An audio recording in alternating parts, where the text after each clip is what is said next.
RTI media. నమస్కారం. వార్తలకు స్వాగతం. ముందుగా ముఖ్యాంశాలు.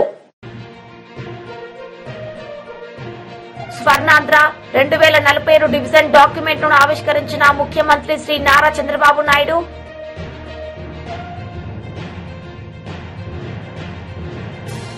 తన నివాసం వద్దే అల్లు అర్జున్ ను అరెస్టు చేసిన చిక్కడపల్లి పోలీసులు. సంధ్యా థియేటర్ తొక్కిసలాట ఘటనలో Allu Arjun arrest. Swarnandhra 2047 division document ను ఆవిష్కరించిన ముఖ్యమంత్రి శ్రీ నారా చంద్రబాబు నాయుడు. ఈ సందర్భంగా ఆయన ప్రసంగించారు. ఆలోచిస్తున్నాం. నేను ఒకటే మీ అందరికీ విజ్ఞప్తి చేస్తున్నాను. ఈరోజు ఆధార్ అకౌంట్ ఉంది. ప్రతి ఒక్క ఇండివిజువల్ని మనం అసెస్ చేయగలుగుతున్నాం. దీని తర్వాత ప్రతి ఒక్క ఇండివిజువల్ని కుటుంబంగా మ్యాప్ చేస్తాం. అదే మరి ఏ ఇంట్లో ఉన్నారో మ్యాప్ చేస్తాం. వ్యక్తిగత ఆదాయం ఎంత ఉంది, కుటుంబ ఆదాయం ఎంత ఉంది, ఎవరికి స్పెషల్గా ప్రభుత్వం ప్రత్యేకమైన శ్రద్ధ చూపించాలనో చూపించడానికి ఒక కార్యక్రమాన్ని తీసుకొస్తాం. అందుకని ఇంకొక విషయం కూడా చెప్పాను. 1 ఫ్యామిలీ 1 ఎంటర్‌ప్రెన్యూర్. ఒక కుటుంబం ఒక పారిశ్రామికవేత్త రావాలనేది నా సంకల్పం. ఒకప్పుడు నేను మీ అందరికీ ఒక మాట చెప్పాను. 1 ఫ్యామిలీ 1 IT ప్రొఫెషనల్ అన్నాను. ఈరోజు మోర్ ఆర్ లెస్ మీరు చూస్తే ప్రతి ఒక్క ఇంట్లో ఒక IT ప్రొఫెషనల్ వచ్చారు. ఈరోజు నేను ఇచ్చే పిలుపు 2047కి ప్రతి ఒక్క కుటుంబంలో ఒక పారిశ్రామికవేత్త ఉండాలనేది నా సంకల్పం అని చెప్పి కూడా మరొకసారి మీ అందరికీ కోరుతున్నా.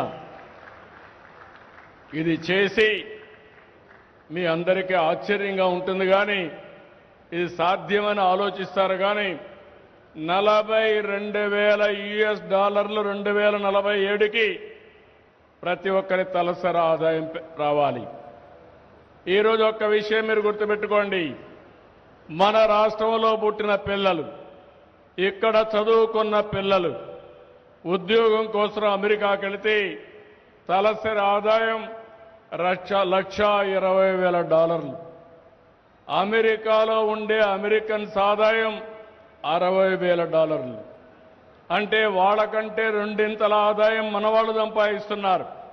కానీ ఇక్కడుండే మన ఆదాయం $3,000 కంటే తక్కువ. అంటే 40 రెట్లు ఇక్కడ పుట్టిన పిల్లలు అమెరికాకి వెళ్ళి ఆదాయాన్ని సంపాదించే పరిస్థితికి వచ్చారంటే అలాంటి వాతావరణం క్రియేట్ చేస్తే ఇది సాధ్యమనేది నా ఆలోచన. ఇంకో పక్కన రెండో ప్రిన్సిపల్ మీరు చూస్తే ఉపాధి, ఉద్యోగం, ఎంప్లాయ్మెంట్. ప్రతి ఒక్కరికి ఉద్యోగం కల్పించే బాధ్యత తీసుకుంటాం. ఏ విధంగా చేయాలనో అన్వేషిస్తాం. దీనికి నిరంతరం శ్రమ చేస్తాం. అందుకే నిన్న పాలసీలు తీసుకొస్తే ప్రతి ఒక్క పాలసీలో ఎక్కువ ఉద్యోగాలు ఇస్తామంటే వాళ్ళకి ఎక్కువ ఇన్సెంటివ్స్ పెట్టాం. ఈరోజు ఆంధ్రప్రదేశ్ రాష్ట్రాన్ని ప్రపంచానికి ఒక ఉపాధి కల్పించడానికి, నాలెడ్జ్ ఎకానమీలో సేవలు అందించడానికి ఒక కేంద్రంగా తయారు చేస్తాం. వర్క్ ఫ్రమ్ హోమ్ తీసుకొస్తాం. ఈరోజు చాలా మంది పనిచేస్తున్నారు, ఇళ్లలో కూర్చుంటున్నారు, అమెరికాలో ఉండే కంపెనీలో పనిచేస్తున్నారు. కొంతమంది టౌన్లో పెట్టి ఏదైతే కోవర్కింగ్ స్పేస్లో ఇక్కడి నుంచి అమెరికాకు సేవలు చేసే పరిస్థితికి వచ్చారు.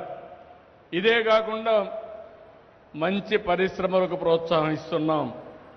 అదే మరి MSMEలు ప్రమోట్ చేస్తున్నాం. ఈ విధంగా మీరు ఆలోచిస్తే రాబోయే రోజుల్లో ఉపాధి కల్పించగలిగితే ప్రపంచాన్ని శాసించే శక్తి మన యువతకు వస్తుంది. అందుకే ఎవ్రీడే ఎక్కడ మాట్లాడినా ప్రతి ఒక్కరికి ఏ విధంగా ఉపాధి కల్పించాలనో ఆ ఆలోచనతో ముందుకు పోతున్నాం. ఇంకొక విషయం కూడా మీరు గుర్తుపెట్టుకోవాల్సిన అవసరం ఉంది. భవిష్యత్తులో పనిచేసే విధానంలో మార్పులు వస్తున్నాయి. వర్చువల్ వర్కింగ్, ఇది ఫ్లెక్సిబుల్ వర్కింగ్ వస్తూ ఉంది. అంటే నాకు సమయం దొరికినప్పుడే నేను పనిచేస్తాను, ఇంకొకరికి అవసరమైనప్పుడే మన పని ఉపయోగించుకుంటారు. రెండు కూడా టెక్నాలజీ మ్యాచ్ చేస్తూ ఉంది.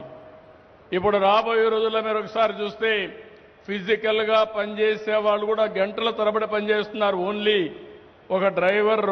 భారతీయ జనతా పార్టీ బోధన్ నియోజకవర్గం ఆధ్వర్యంలో రాష్ట్ర పిలుపు మేరకు తెలంగాణలో కాంగ్రెస్ పార్టీ అధికారంలోకి వచ్చి సంవత్సరమైన 6 గ్యారంటీలు అమలు పరచనందున 6 గ్యారంటీలు 66 మోసాలకు గాను బోధన్ పట్టణంలోని అంబేద్కర్ చౌరస్తా వద్ద నిరసన కార్యక్రమం నిర్వహించడం జరిగింది.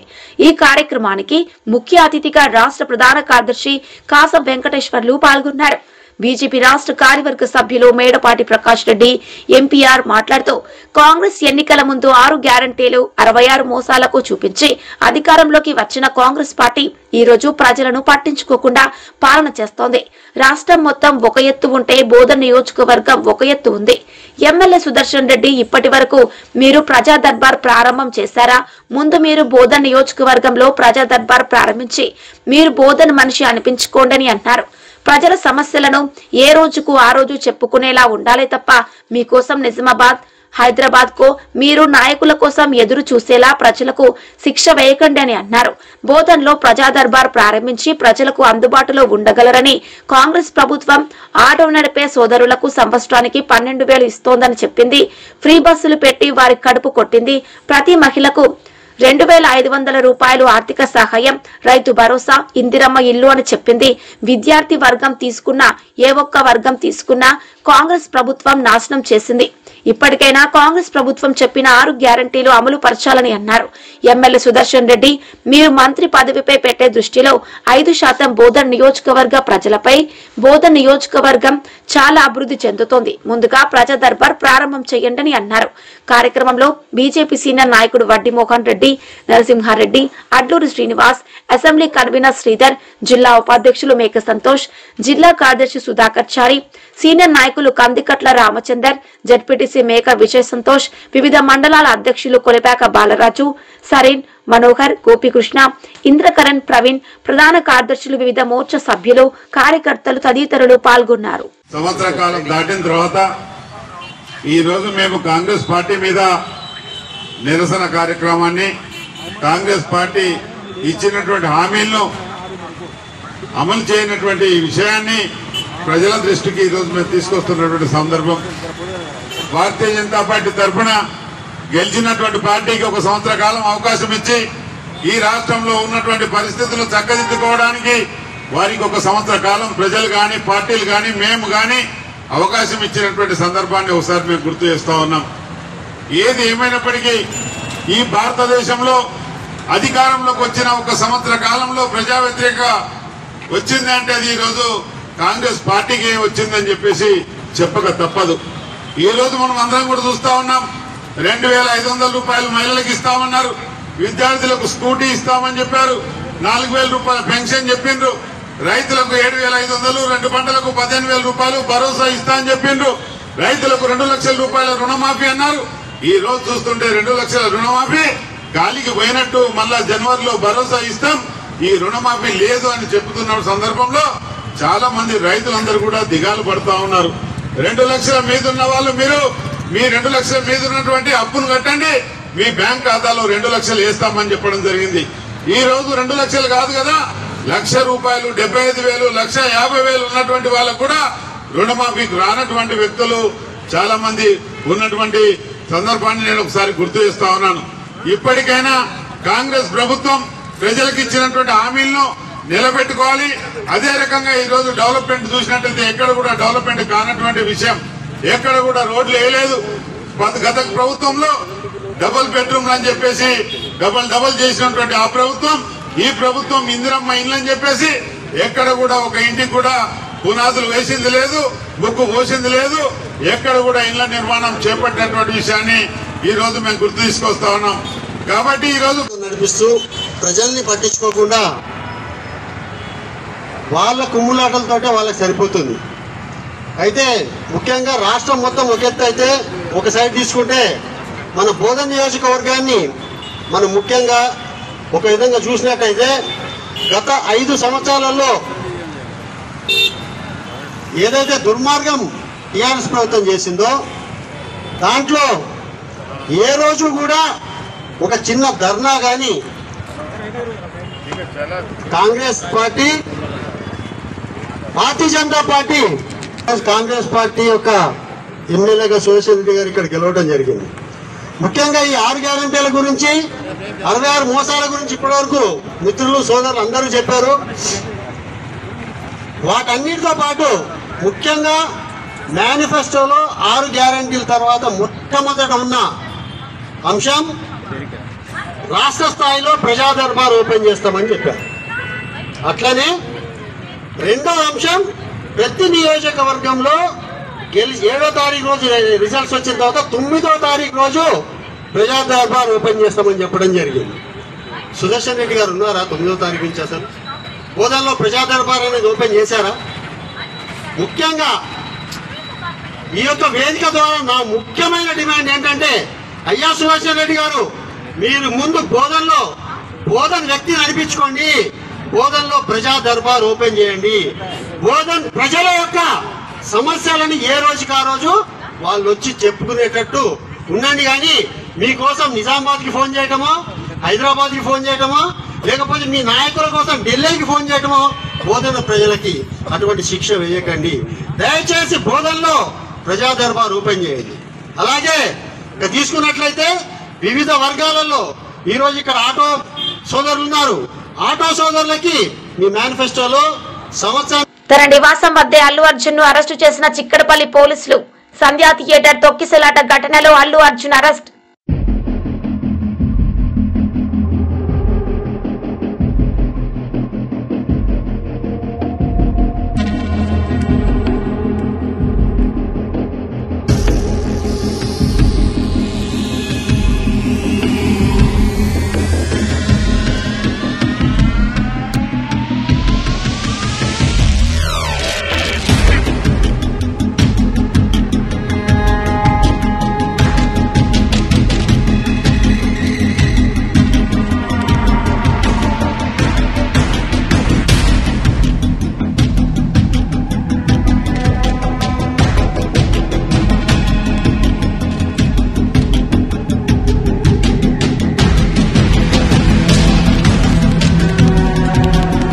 ఎమ్మెల్సీ కవిత మీడియా సమావేశం నిర్వహించారు. ఈ సందర్భంగా పలు అంశాలపై ఆమె మాట్లాడారు. చర్చించాల్సినటువంటి అంశాలు ఏందన్నది ప్రజలతో కూడా పంచుకొని రేపు వస్తున్నటువంటి అనేక మంది మేధావులు ఇతర మిత్రులకు కూడా స్వాగతాన్ని తెలియజేస్తా ఉన్నాము. ఇవాళ మీరు గమనించినట్టయితే ఉమ్మడి ఆంధ్రప్రదేశ్లో ఉన్నప్పుడు మన తెలంగాణ అస్తిత్వం మీద రకరకాలుగా దాడి జరిగేది. అది మన భాషను అవహేళన చేయడం కావచ్చు, మన యాసను అవహేళన చేయడం కావచ్చు, మన దగ్గర కవులు కళాకారులు లేదనడం కావచ్చు, లేకపోతే మన పాటలు కాకుండా మన పాటలను మరిపించేటటువంటి ఇంకొక పాటలను ప్రభుత్వ వేదికల మీద పాడించడం కావచ్చు, మన పండగలను అవహేళన చేయడం కావచ్చు, మన పండగలకు ప్రాధాన్యత ఇవ్వకపోవడం కావచ్చు, మన దగ్గర ఉండేటటువంటి గంగా జమున తహజీబ్ని ఆహ్వానించే విధంగా మాట్లాడడం కావచ్చు. ఇవన్నీ కూడా మనం ఉమ్మడి ఆంధ్రప్రదేశ్లో భరించినాం, వాటిని ఫేస్ చేసినాం, వాటిని దాటుకొని ఉద్యమం చేసి ఇవాళ ప్రత్యేక తెలంగాణ రాష్ట్రాన్ని సాధించుకోవడం జరిగింది. ప్రత్యేక తెలంగాణ రాష్ట్రం సాధించుకున్న తర్వాత కేసీఆర్ గారు పెద్దలు ముఖ్యమంత్రి అయిన తర్వాత మరి చిన్నది పెద్దది అని చూడకుండా అది పాలపిట్టైనా, తంగేడు పువ్వైనా, జమ్మి చెట్టైనా, కృష్ణ జింకైనా అన్నీ కూడా అధికారిక చిహ్నాలుగా ప్రకటించుకుంటూ, అట్లానే బతుకమ్మ పండుగైనా, బోనాల పండుగైనా వాటిని రాష్ట్ర పండుగలుగా ఆనాడే కేసీఆర్ గారు గుర్తించడం జరిగింది. అట్లానే తెలంగాణ సమాజానికి 100 సంవత్సరాలుగా అలవాటు ఉన్నటువంటి మత సామరస్యాన్ని కాపాడడానికి కూడా ఒక పక్క క్రిస్మస్ని ప్రభుత్వ పరంగా చేస్తూ, ఇంకొక పక్క రమదాన్ని చేస్తూ, ఇంకొక పక్క బతుకమ్మ బోనాలు చేస్తూ, మరి అన్ని విధాలుగా కూడా మన గంగా జమున సంస్కృతిని కాపాడుతూ రావడం జరిగింది. మరి ఇవాళ 10 ఏళ్ళు బీఆర్ఎస్ పాలన తర్వాత ఒక రికార్డ్ లాగా ఒక చిన్న మత కల్లోలం కూడా లేకుండా మనం సాధించుకోవడం జరిగింది. ఇవాళ కాంగ్రెస్ ప్రభుత్వం వచ్చినప్పటి నుంచి ఏం జరుగుతుంది? వచ్చినప్పటి నుంచి రేవంత్ రెడ్డి గారు ముఖ్యమంత్రి గారు ఏం మాట్లాడుతూ ఉన్నారంటే, ఫస్ట్ తను మొదలు పెట్టడమే రాష్ట్ర అధికారిక చిహ్నం మారుస్తాను, ఆ చిహ్నంలోంచి చార్మినార్ తీసేస్తాను, ఆ చిహ్నంలోంచి కాకతీయ తోరణం తీసేస్తాను అనేటటువంటి అంశాలు మాట్లాడడం జరిగింది. మళ్ళీ ఏమైందో ఎవరు బుద్ధి చెప్పినరో పెద్దగా దాని జోలికి పోకుండా అది విరమించుకున్నట్టుగా అనిపించింది. ఆ తర్వాత మళ్ళీ ఏ పండగ వచ్చినా కూడా దాన్ని చేయకుండా, అంటే రమదాన్ పండుగ వచ్చింది, దానికి తోఫా ఇవ్వలేదు. బతుకమ్మ పండుగ వచ్చింది, మా ఆడబిడ్డలకు చీరలు ఇవ్వలేదు. రేపు క్రిస్మస్ వస్తుంది, దానికి కూడా వాళ్ళు ఏమి ఇచ్చే ఆలోచనలో కూడా కనీసం లేరు. అదేవిధంగా మరిగా ప్రభుత్వ వేడుకల్లో పాడుతున్నటువంటి పాటలు చూస్తే నిజంగా కన్నీళ్ళు వచ్చేటటువంటి పరిస్థితి.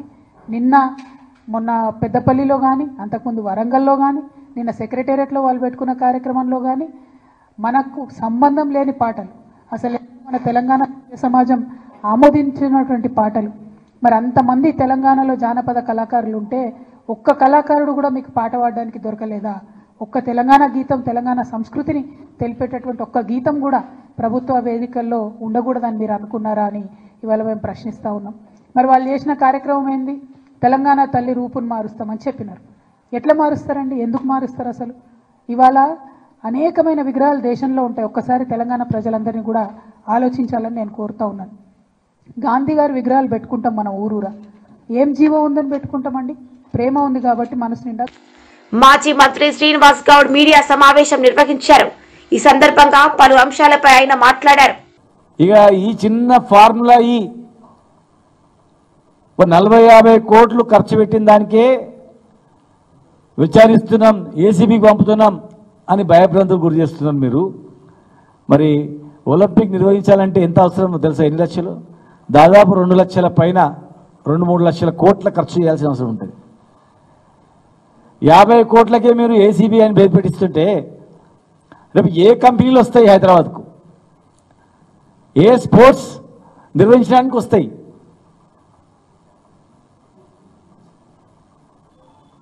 ఒలింపిక్ కాదు కదా, ఏషియన్ గేమ్స్ కూడా నిర్వహించలేని పరిస్థితి వస్తుంది. వాళ్ళు ఎక్కడ పడితే ఎక్కడ ఫార్ములా ఈ రేసింగ్ వాళ్ళు ఇవ్వరు.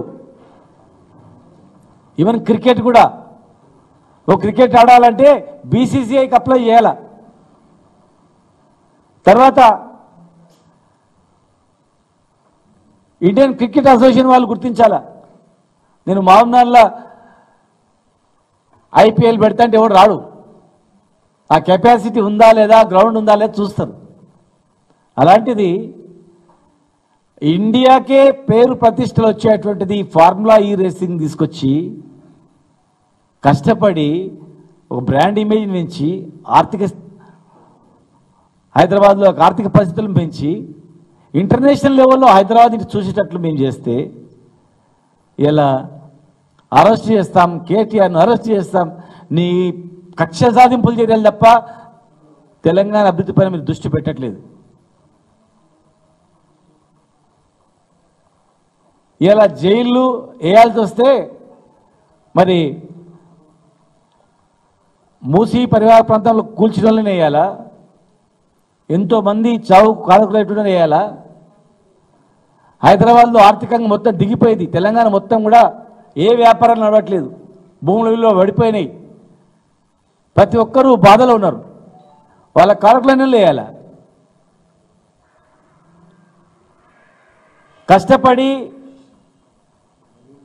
కష్టపడి తన శక్తినంతా ఉపయోగించి ఇలా తెలంగాణ ఇమేజ్ పెంచుతూ వస్తుంటే ఈ ప్రభుత్వం వచ్చిన సంవత్సరంలో, ఈ సంవత్సర కాలంలో తెలంగాణ మొత్తం కూడా అన్ని రంగాల్లో పడిపోయింది.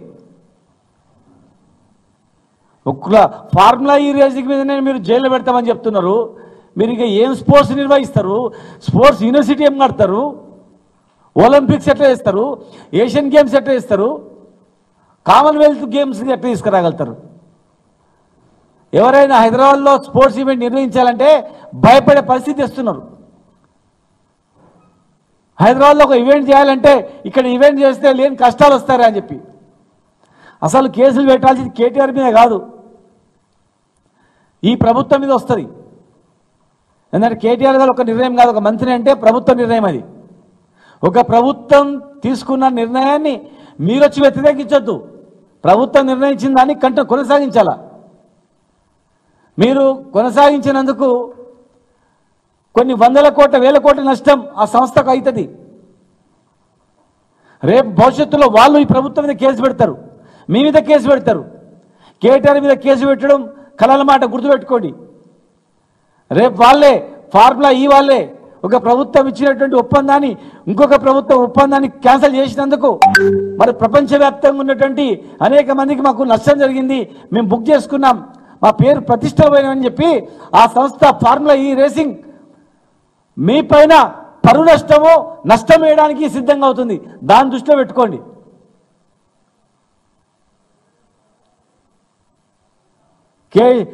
గత ప్రభుత్వంలో నన్ను జైల్లో పెట్టిండ్రు కనుక ఇంకా వీళ్ళని జైల్లో పెట్టాలి అని ఒక కక్ష సాధింపు తప్ప ప్రభుత్వ పరిపాలన మీద దృష్టి పెట్టట్లేదు. దుర్మార్గంగా పరిపాలన నడుస్తోంది. ఒక ఎస్టీలను మీ నియోజకవర్గంలో ఉన్నటువంటి వాళ్ళను బేడీలు వేసుకొని హార్ట్ అటాక్ వచ్చిందంటే బేడీలు వేసుకొని హాస్పిటల్లో ట్రీట్మెంట్ ఇస్తున్నారంటే ఇంత ఘోరమా? దానిలో మళ్ళీ జైలు సూపరింటెండెంట్ సస్పెండ్ చేయడము. జైలు సూపరింటెండెంట్ ఏం చేసిండు? మీ విధానం బట్టి అని చేసిండు. జైలు సూపరింటెండెంట్ను former AP Telugu academy chairperson N Lakshmi Parvathi సమావేశం నిర్వహించారు. సందర్భంగా పలు అంశాలపై ఆమె మాట్లాడారు. బాబు నాయుడు, మరి ఈరోజు నిజంగా రైతుల కడగండ్లు ఎంత దారుణంగా ఉన్నాయంటే అకాలంలో వర్షాలు, అకాలంలో వరదలు, వీటి వల్ల పంటకు వచ్చినటువంటి పొలాలన్నీ మునిగిపోయి రైతులు అల్లాడిపోతున్నారు. ఇంతకుముందు పండించినటువంటి ధాన్యానికి గిట్టుబాటు ధర లేదు, ఇంకా ధర తగ్గింది. మా ప్రభుత్వ హయాంలో జగన్మోహన్ రెడ్డి గారి టైంలో టన్నుకి 75 కిలోల బస్తాకి 1725 రూపాయలు. ఎంత చక్కగా అంటే ఆఖరి తేమ ఉన్నా సరే కూడా ప్రభుత్వం కొని వాళ్ళకి న్యాయం చేసింది. ఈరోజు దళారుల వ్యవస్థ ప్రవేశించింది. ఈ దళారుల వ్యవస్థ ప్రతి రంగంలో కూడా దళారులు ప్రవేశించారు. అందులో ఈ వ్యవసాయం ముఖ్యంగా ఈ వరి అమ్మకాల్లో కూడా రైతులు ఎంత నష్టపోతున్నారంటే 300 రూపాయలు నుంచి 400 రూపాయల వరకు రైతులు నష్టపోతున్నారు. అంటే 1725 నుంచి 1300, 1400 కూడా వాళ్ళకి క్వింటల్కి రావట్లేదంటే రైతు నష్టపోతానే ఉన్నాడు. అదేవిధంగా ఇస్తామన్నటువంటి కనీసం గత ప్రభుత్వంలో ఇచ్చినటువంటి 1325 అవి కూడా లేకుండా చేసింది గవర్నమెంట్, 13,250 రూపాయలు. అలాంటిది ఈరోజు దారుణంగా ఈ అన్నమాట ప్రకారం గతంలో ఇచ్చినటువంటి హామీలను కూడా అమలు చేయలేనటువంటి ఒక దుర్మార్గమైన పరిపాలన ఈరోజు సాగుతూ ఉంది. చెప్పాలి అంటే ధాన్యం కొనుగోలు కేంద్రాల ఏర్పాటు మొదలుకొని ధాన్యం సేకరణ వరకు గత ప్రభుత్వం అంటే జగన్మోహన్ రెడ్డి గారి ప్రభుత్వం నిర్వహించిన విధంగా రైతులకి ఈరోజు ప్రభుత్వం ఏమీ చేయకుండా, తెలుసు అతని నైజం అట్లాంటిదే. అతను ఎలక్షన్స్ ముందు మాట చెప్తాడు, ఎన్నికలు అయిపోయిన తర్వాత తప్పుకుంటాడు. ఎప్పుడూ కూడా అతని ప్రభుత్వంలో రైతులు అల్లాడిపోతానే ఉన్నారు. గతంలో కూడా ఎంతోమంది రైతులు ఆత్మహత్యలు చేసుకున్న పరిస్థితి ఇతని ప్రభుత్వంలో, ఉమ్మడి రాష్ట్రంలో కూడా. అదేవిధంగా గత ప్రభుత్వంలో కూడా ఇచ్చిన హామీలు రైతులకు ఏమాత్రం నెరవేర్చినటువంటి పరిస్థితి చంద్రబాబు నాయుడు గారిది. జగన్మోహన్ రెడ్డి గారు వచ్చిన తర్వాతే రైతు భరోసా కేంద్రాల ద్వారా రైతులకు అన్ని విధాలా కూడా ఉపయోగం, అంత మంచి పరిపాలన లేదని ఈరోజు రైతులు మాటికి కూడా జగన్మోహన్ రెడ్డి గారిని గురించి మాట్లాడుకుంటూ ఉన్నారు.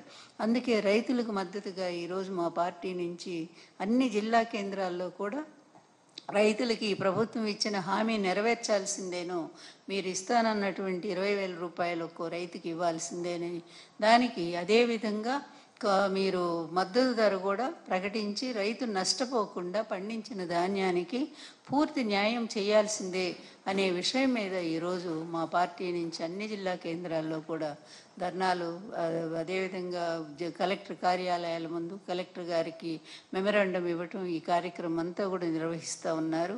అది ఫెయిల్ చేయటానికి కొన్ని చోట్ల అరెస్టులు, మరికొన్ని చోట్ల అసలు ఈ మీడియానే రానియకుండా జగన్ చంద్రబాబు నాయుడు గారు ఏవేవో కార్యక్రమం అని చెప్పి వాళ్ళందరినీ కూడా బస్సులు వేసి మరీ కూడా రప్పించుకొని రాత్రిపూట ఎక్కడో పెట్టి, ఈ విధంగా ఎన్నాళ్ళు ఈ విధంగా నువ్వు ఈ దొంగదారిని ఇట్లాంటి ఎప్పుడూ కూడా దొంగ బతికే చంద్రబాబు గారిది.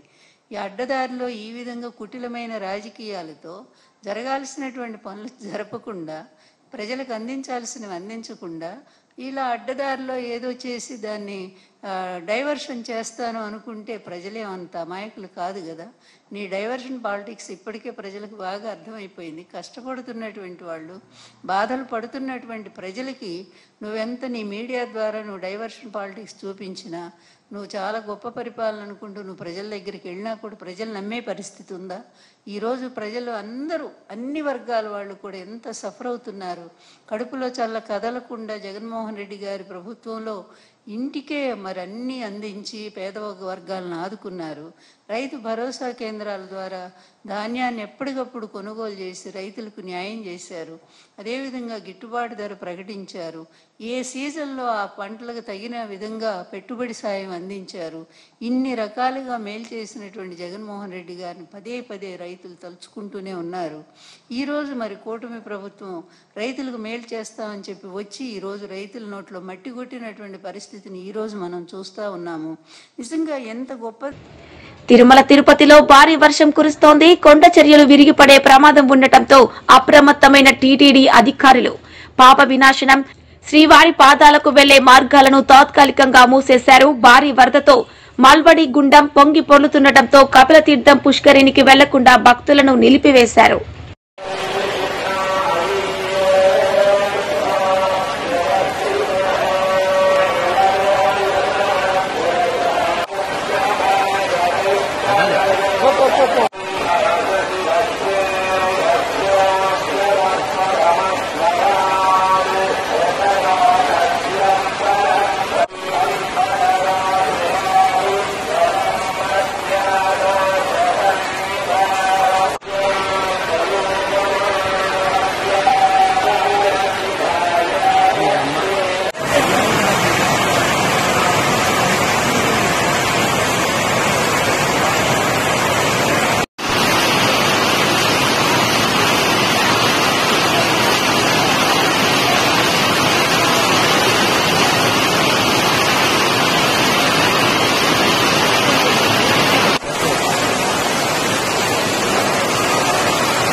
అంతే మీ భక్తి అంతే. ఇంకా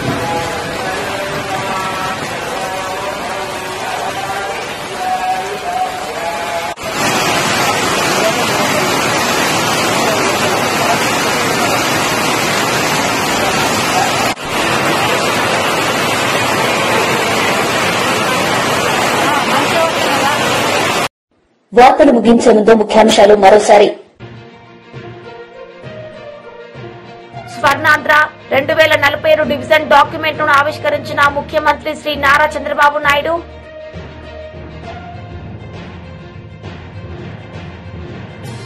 తన నివాసం వద్దే అల్లు అర్జున్ ను అరెస్టు చేసిన చిక్కడపల్లి పోలీసులు. సంధ్యా థియేటర్ తొక్కిసలాట ఘటనలో అల్లు అర్జున్ అరెస్ట్. ఈ వార్తలు ఇంతటితో సమాప్తం. తిరిగి ప్రసారమయ్యే వార్తల్లో మళ్లీ కలుద్దాం. అంతవరకు సెలవు. నమస్తే.